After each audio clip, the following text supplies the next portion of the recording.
Okay, here we are again. I'll do the intro in the relative quiet of the side of my house before we get out onto the busy roads and do the usual 5k route. I've got another 5k easy run tonight, followed by some strength training. So motivation was a bit low early on. It's a bit cold tonight, and that's the same 5k easy run that I did last night. So yeah, but now I'm out, got my stuff on, ready to go, feeling better about it, so better get cracking. So the river's looking fairly moderate again. You can tell the ground's wet, but we haven't had too much rain today. So while we're out, or while I'm out I should say, we're going to be discussing fasted training, whether I do any of my runs in a fasted state, as in the morning before I've eaten any food, and what are my thoughts and what do I know about fasted training. So we'll discuss that as we go. I have actually done a lot of fasted running throughout the 3.5 years I've been a runner. All of my weekend runs, I used to just get up, go for my run, and then eat something when I got back, and that suited me fine for quite a long time. If you've seen my video where I talked about the 2 occasions where I collapsed after training, ended up in hospital on one occasion, you may have heard me say that I no longer do fasted runs. So yeah, that's been the case for a few months now.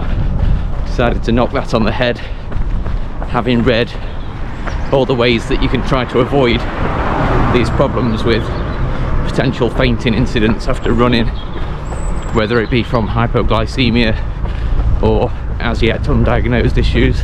So these days the answer to whether I do fasted runs or not is no. Well, that's not to say that there aren't pros and cons to doing them. So I had a bit of a look into it earlier, did a bit of research and looked at the top result on Google, which was a really good article from a magazine, I believe it was, called 220 Triathlete, and they were covering the pros and cons of fasted running. So I'll just go through briefly what I found out from there. So there were 3 pros listed to fasted running. The first one was less stomach pain. So I imagine some of us can relate to that, where you've had something to eat that doesn't particularly agree with you, especially if you're going out to run fairly soon after eating it, and then of course you can get stomach pain or issues while you're out on the run. The second pro was additional fat loss. So it does seem that, according to some research, if you run fasted, you're more likely to burn fat while you do the exercise. So that could be a pro if you're looking to lose some fat. And following on from that, the third pro was better race performance, because by running in a fasted state, you are training your body to use fat more efficiently and effectively. And at least one study has made a correlation between how efficient you are at using fat and your speed or race performance. So yeah, some more gains there if you like to do some fasted training. And I'll add my own pro to the list there, which explains why I used to do fasted training so often at the weekends. Is it's a lot quicker and easier to just get up, get your running kit on, and then get out the door, as opposed to getting up, having some breakfast, waiting for that to settle until you're then ready to go out the door. And sometimes you hear people say you need 2 hours or more for that food to get through the system and be ready to use for the run. So yeah, the pro there is that it's a lot easier and simpler to go out without breakfast. So what I tend to do to counter that now is just have a banana and a cup of tea. I've always had a bit of water when I first get up as well, and then I just give myself 20 or 30 minutes at the most before I head out the door, and I can cope quite comfortably with just having eaten a banana, and that's good practice for what I'll be doing on race days like I did on my first ultra. When I did Macclesfield half marathon recently, I had a banana and some porridge before I set off to drive to Macclesfield, and that didn't go well. May just have been a coincidence that my stomach was in a bit of turmoil that day, but I was looking out for a toilet all the way to Macclesfield. It was early on a Sunday morning, nowhere was open or available, so I was lucky to get there without any accidents, and I made repeated use of the Portaloos before the race, so I think I'll skip the porridge from now on. Now, this might be telling, the fact that the list of cons to fasted running is a lot longer than the list of pros according to this article, so we'll go through those now. So the first is the risk of hypoglycemia, where you have a big drop in blood sugar, which yeah, that one rings a bell with me. And sometimes people get it where if they're prone to it, then after eating, a little while after that, the blood sugar crashes really quickly. And yeah, combining that with heavy exercise is a recipe for disaster. The article says if you're already in a depleted state and then yeah, you do fasted exercise, this can increase the risk of the hypoglycemia. So that's really my number one reason for not doing fasted runs at the moment. The second con on the list was the fact that your stomach remains untrained. So by repeatedly eating and then running, you can train your stomach, get used to it, and get better at it. So if you're thinking of doing an ultra marathon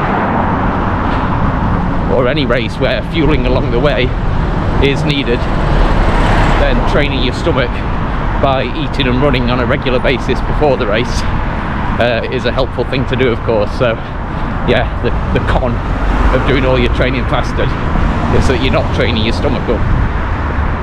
So I'm sure a combination of fasted and unfasted would solve that problem, really. The next con on the list is if you do fasted training, you may end up having a bigger appetite later on.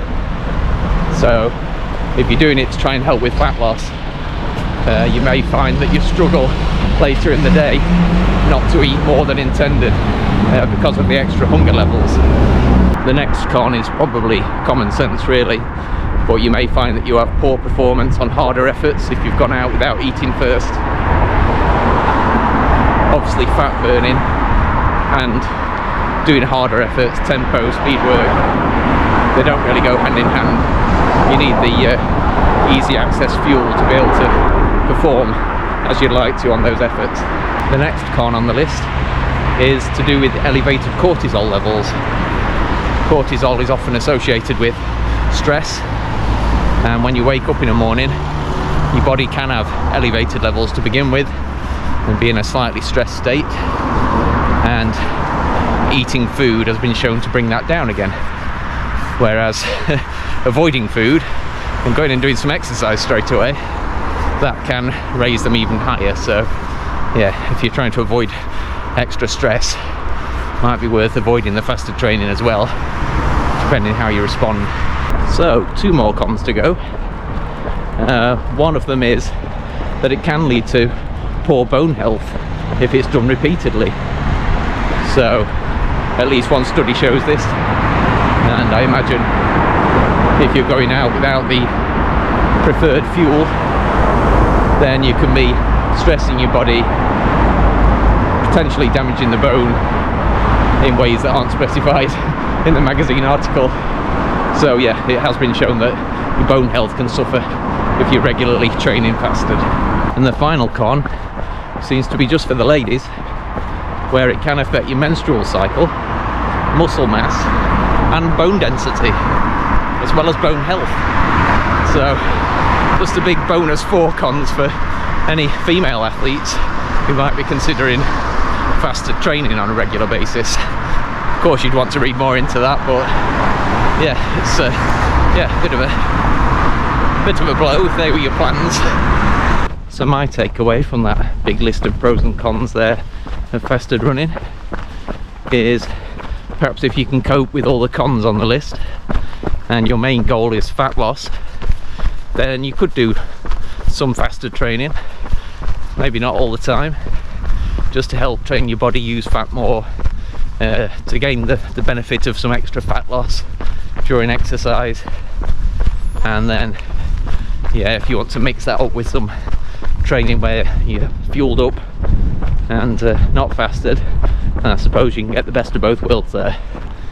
But in my case, the risk of hypoglycemia is enough to put me off.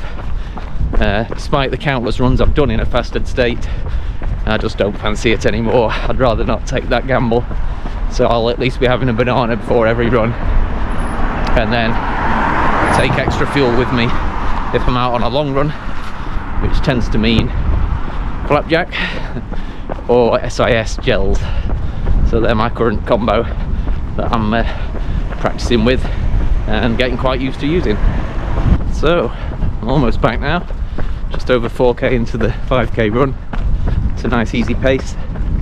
I'll be doing my strength training when I get back home to my garage gym, and then that'll be another good day ticked off, with the rest day coming tomorrow. So that's good. If you do have any thoughts on fasted training, if you've any experience of it, you prefer it, or you've had trouble with it, please let us know in the comments, and then I will be back in 2 days time to let you know how I get on with my next run, which I believe is 8k. Easy, of course, being a recovery week. So I'll see you after that one. And if you do want to subscribe to my channel, it is free. Just press the button and watch the subscriber count go up by one. Thanks again, guys. See ya.